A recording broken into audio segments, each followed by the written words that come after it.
Hey guys, what up? It's your boy DVK here. I sound a little retarded, but that's because I've got a bit of a cold, so hopefully you'll be able to hear me through this. But anyway, yeah, so basically I'm going to be just going through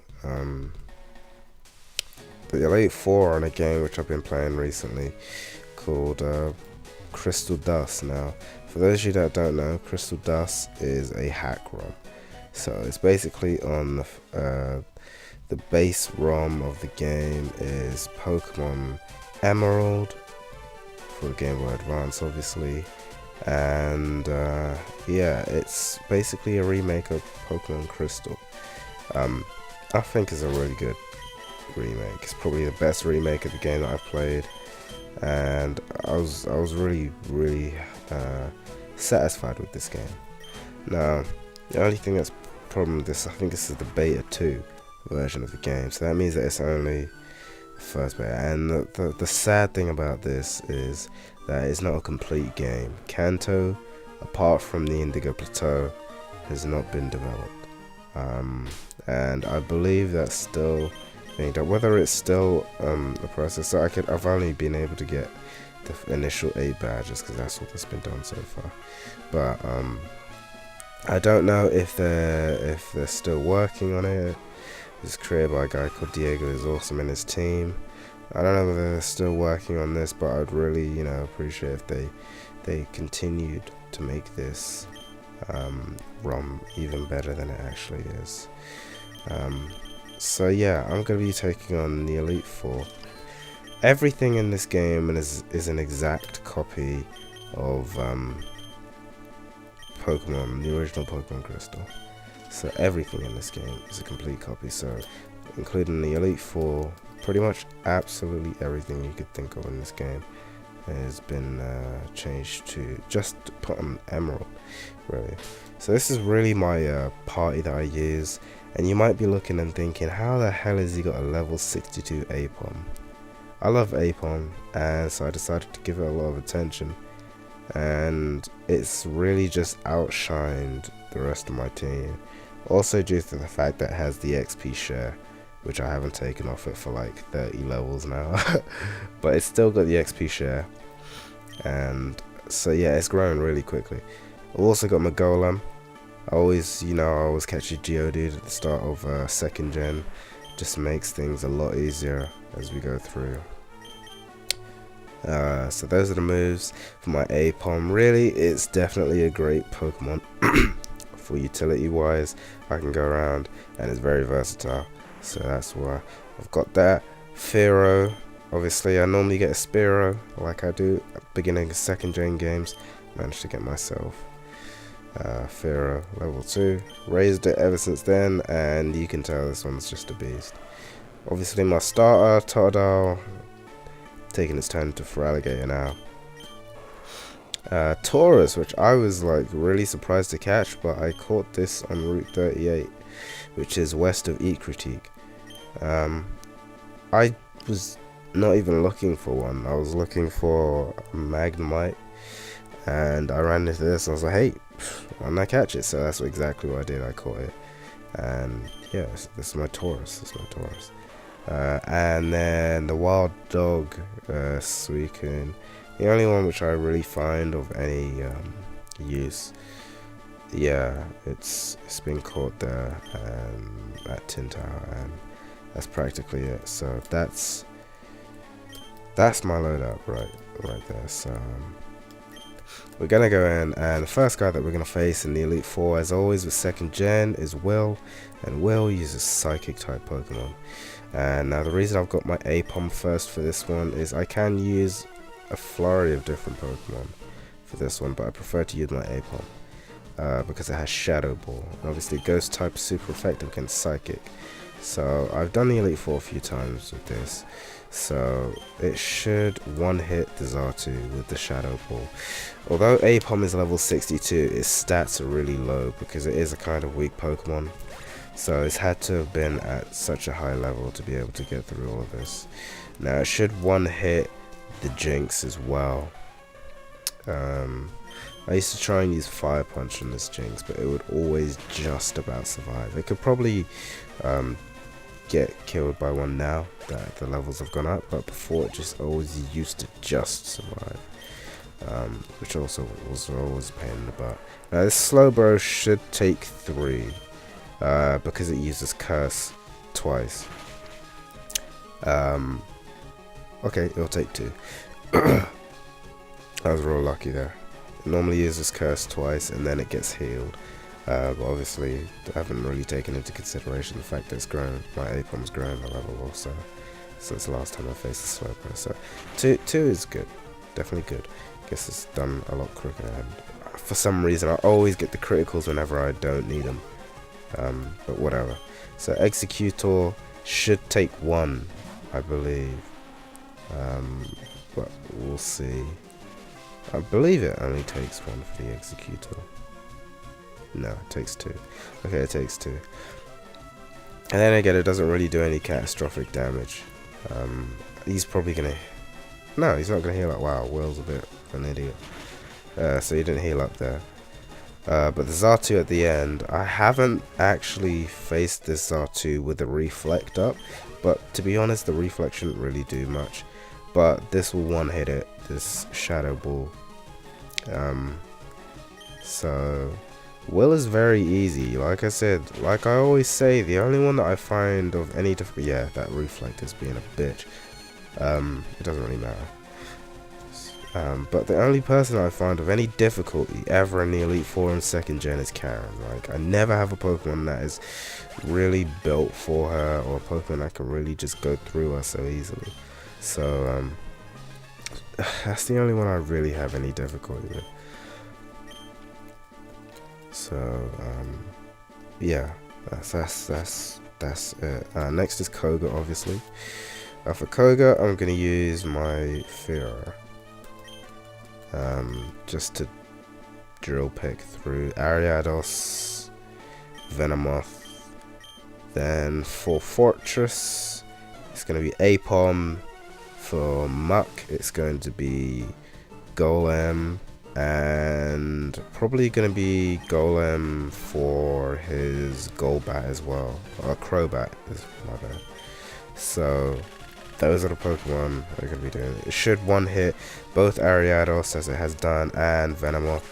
And after that we're going to give it a break because we don't really want to be putting our Fearow out there too much, because we're going to need to save it for main man. Bruno has got to be the easiest. Okay, actually, Koga, I'd say Koga is the easiest out of all of them, and then it's got to be Bruno. Bruno is just so many types that you can use against him. So many types. So Golem's gonna come out now. Hopefully, it should one-hit it with an Earthquake, one Earthquake, but it does occasionally just hang on, which can be a pain in the back, so I think that's taken out. Which I'm glad, because it normally leaves just a tad bit of health in the end, like a little turd of health. And that's just a pain in the butt. Now, I could leave it out for this, but I don't really want to use another Earthquake until I get to Houndoom. So I'm gonna leave it there. There's no real need for PP conservation here.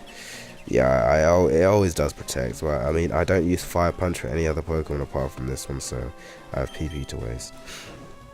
And I mean, there's not really much in the way of PP conservation here because I don't really need to conserve PP. Really, there's no need for me to try and conserve PP. Now, I could use Apom, but I know that Apom isn't going to one-hit it, so I'm not going to. But I am going to try and use a Rocks. I don't have Rock Slide, I only have Rock Throw. How pathetic is that? It should one-hit it, if I remember correctly. But it might not, just because it wants to. Yeah, it's gonna be a lot. Yeah. The double team always pees me off because Rock Throw itself. Yeah, there we go. It's started. Rock Throw is like one of the most inaccurate rock moves there is. I would use Rollout, but roll out an inaccurate rock move too. So I'm really stuck in that department. But I mean, like I said, Koga is nice and easy. You just run through Koga. You run trains through Koga's Pokemon. Next, Bruno is like, I don't even know why they put Bruno in. He's just useless, really. So he's gonna have a Hitmontop first. That's gonna use Detect. Always uses Detect. This is another reason why I have my Fearow on top. Now I always say that I don't really care about PP conservation, but I use Fly because it shouldn't one-hit it though. But I do use Fly because it just saves us the time with that. Now occasionally during the second turn he withdraws his Hitmontop and pulls out his Onix, but he doesn't really do that too often. He's only done that to me like a couple of times on this game. So like I said, it doesn't one hit. It's just going to use Detect again, and then it might use Quick Attack after Detect, depending on how intelligent it is. Yeah, Quick Attack, and then you can just take it out nice and easy. So now he should throw out his Onix, which is cool, because I mean I could send out a lot of Pokemon right here, but I normally send out, okay, no he's not, he's going to send out, well, I don't know why he's sending out Hitmonchan. It's a bit stupid. But I normally send out my Golem, and I mean I tend to use an Earthquake because one Earthquake can one hit it. I mean it's Onix. Bruno's Onix knows Earthquake too, but it does next to no damage onto my Golem for some reason. Hopefully you'll get to see what I mean by that, but it really doesn't do any damage, which is pretty poor. Rocks, yeah, damn, that's like one of the first times it's actually landed a hit on my Pokemon. I think this is the first time Machamp has actually hit me. I always get super lucky with Machamp. Oh wow, there it is, there's the critical hit. I normally always get a critical hit on Machamp. That's like probably the first time Bruno's Machamp has actually hit me, which is pretty crazy. Seeing as the amount of times I've played through this Elite Four in this game. Like I said, I just do an Earthquake, you know, it's gonna, why is it using Sandstorm? It makes absolutely no sense. All it's gonna do is buffer my Fearow and his Hitmonlee. But yeah, my Earthquake one hits it, but its Earthquake does like such little damage. I don't understand why it does next to no damage. I really need to take that XP share off A-Bomb. I'm not really doing much there. Level 64 now, that's ridiculous. Okay, so Hitmonlee doesn't normally get the upper hand on my Fearow, but I've never really been in a position where my Fearow's on quite low HP like this, but one Drill Peck should take it out. There we go. So that's Bruno over, and now on to Karen, which is the only one which we really need to try and buck her ideas up about. She's the only one that I find difficult in any way, shape, or form, because I don't have anybody with type effectiveness against it. So I normally put out my Hypers. I normally put out my Feraligatr first, because she puts her Umbreon out first, and Umbreon is one of those tricky Pokemon, and its AI is fairly predictable. It loves to use Sand Attack and Feint Attack. So those are pretty much the only real two moves that I expect to see from her Umbreon. Although they could throw out some other random moves, but those are really the only two moves that I expect to see from Umbreon. So my Feraligatr goes first, just to use Surf. That's pretty much the only reason I put it out. I don't know, I haven't really tried using Slash on it, but I'm not sure how much damage Slash would do. So like I said, Sand Attack. It's just really game move. A really game move. Like, come on. Someone throws sand in your eyes so a massive wave completely misses the Pokemon. Makes sense. Oh god. So yeah, it's just going to be using Feint Attack over and over again. Maybe throwing another Sand Attack. Frag is just embarrassing out there. Yeah, and it will use Confuser. I forgot about that. Alright, I'm gonna hope and pray that she's going to heal her Umbreon, so it doesn't, so my Apom doesn't, no, Golem doesn't take any damage. Good. Okay. Now, Umbreon should be faster than Golem. I don't really expect it to be faster, but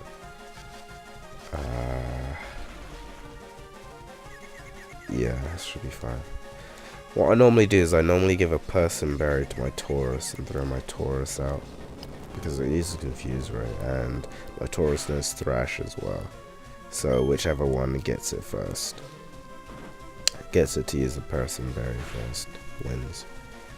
I've had really bad luck with my Taurus though.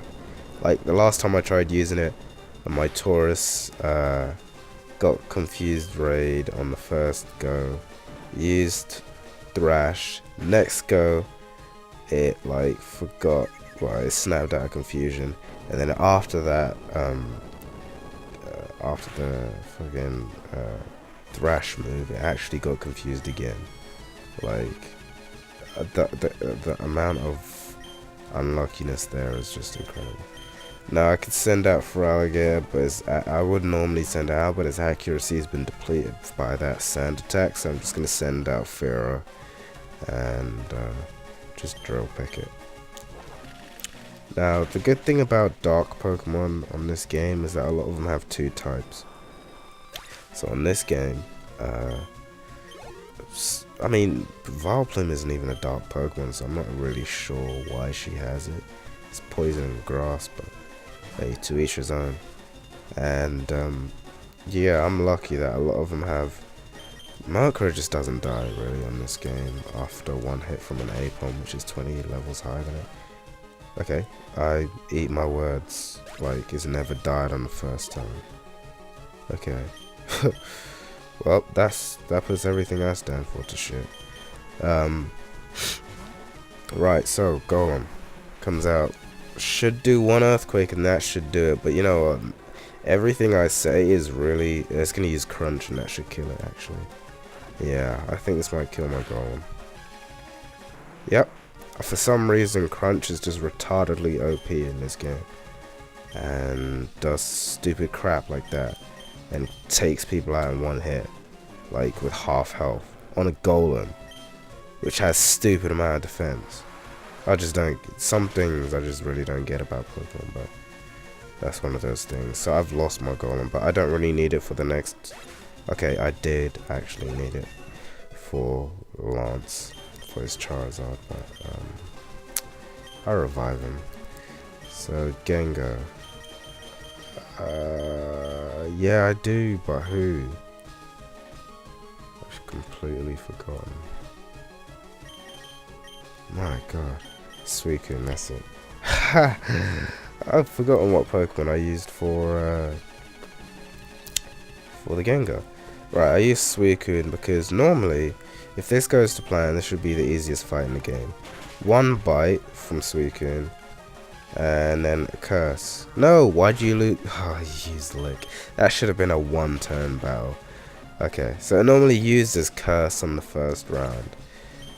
Before it used to be faster than my Suicune, so it'd use Curse and take half its life, and then my Suicune would do Bite, and that was over. But it is, I mean, now that my Suicune's faster, it still does sometimes do Curse afterwards and just kills itself, which is pretty funny. But that's everyone pretty much done. Lance really isn't a problem. I don't really need to use a Hyper, but I'm going to use one on Golem, just to make sure that Charizard doesn't take it out with like a flamethrower or something.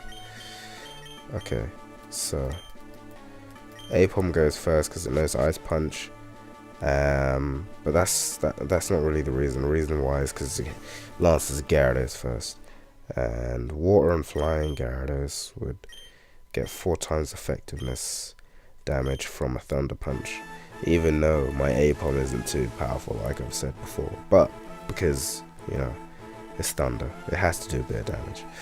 So this Apom really gets the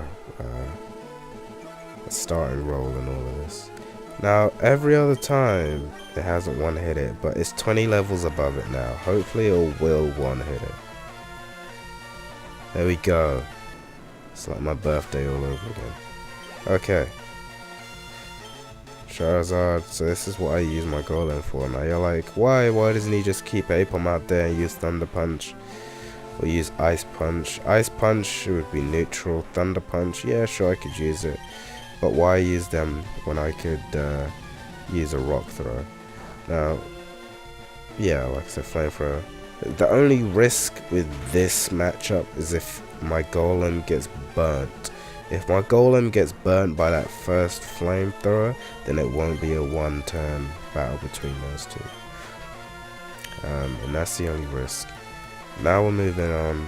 The Dragonites just get taken out by Ice Punches. Not all of them are one-hits though. I don't think any of them are one-hits still. My Feraligatr knows Ice Punch as well as a backup. My Suicune knows Aurora Beam, which is like a really crappy move. Thunder Wave normally happens, yeah. I'm used to that. And then he heals up. Yeah. I could have used a Paralyze heal, or a full heal, but I don't really bother because, oh my god, Apom, you wank. Because it normally actually, wow, that's such a fail, Apom. You have to fuck up right now. Oh, come on, man.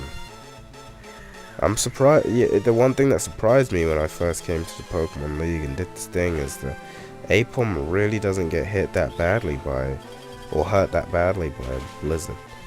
Like that is a big surprise to me. Like, but yeah, Blizzard really doesn't do that much damage. I'm probably gonna switch out to Feraligatr afterwards because Apom, yeah, doesn't really. Finally, critical. Been waiting for you. Okay, so 65, my god. Alright, so I'm gonna yeah, we're gonna swap anyway. Because Aerodactyl, I was gonna swap to Feraligatr anyway. So yeah, this has been a relatively decent Pokemon League so far. Apart from me misjudging Golem with Houndoom and that bullcrap happening. It's been a fairly consistent and, you know, easily predictable one. Are you kidding me? I thought it was gone. Wow, what kind of racism is that? Wow, I thought it was gone. Decided to survive. Fine. Yeah, it's been a pretty decent Elite Four, you know. Oh my, I can't actually see anything on the health bar. Maybe it's my eyesight, but I can't see anything on the health bar. That's ridiculous, man. Twice in a row? Oh, get it, yeah, get a critical now. Get a critical now. It means a lot. Alright. No, wait. But what I am gonna do is I'm gonna use the full restore on. Now it's gonna try and thunder my Apom. I've been incredibly lucky, and all the times that I've been here, Thunder's missed. And it has again. Hopefully it will miss again for the second time. Ah, damn. First time Thunder's hit. But I just don't get it. Like, Thunder's been really inaccurate on this game. Like, on this spit. Or like, on the Elite Four or whatever. Whenever, I was about to call him Drake. Whenever Lance's Dragonites ever try to do it, oh, I'm super fortunate, man. It just misses. I don't know why. Like, maybe he takes a DX accuracy before the battle or something, but the Dragonite is just terrible. So I used Slash there instead of Ice Punch, just because if I used Ice Punch, he probably would have healed him up again, and Slash definitely wasn't going to kill it. So it just gave me a little bit more. It actually made the battle, that one battle, go quicker. So we got the Dragonite again, level 50 Dragonite, the iconic level 50 Dragonite. And it obviously won't be a one hit, but if we get super fortunate and get a critical or freeze it. Nope. Okay. Fair enough. And yep, that's it. Pretty much. That's the Pokemon on CrystalDust. It's definitely a great hack version. Really excited to see whether they move on, if they continue to create the second part of the game, which really would be great. But I can understand the limitations of it only being a one map game. But I'm just saying it would be amazing if they could possibly find a way of actually getting it to be the complete version of Crystal. Because originally the Emerald obviously is only on one map home. So to use Emerald as the base and to try and, you know, get it off. Emerald is definitely the best third gen Pokemon to use as a base. Definitely. So if anyone's out there looking to create a hack, I know you really wouldn't want to do this now, but whatever. I mean, if you are looking to use Emerald, animated sprites, gameplay feels a lot better. Newer and updated version too. It just feels a lot better. So yeah, Emerald is definitely the best Pokemon base. I played other hacks which I've had Leaf Green and Fire Red bases, and they just don't feel too cool. They don't feel as great, but Emerald definitely feels real nice and slick and smooth. So nice. That's really cool. So that's pretty much CrystalDust, guys. You know, thanks for watching as always, and I'll see you guys soon. Hopefully next time you hear me, my voice will be a bit more clearer than it is now. But yeah, thanks for watching, man, and I'll catch you guys later.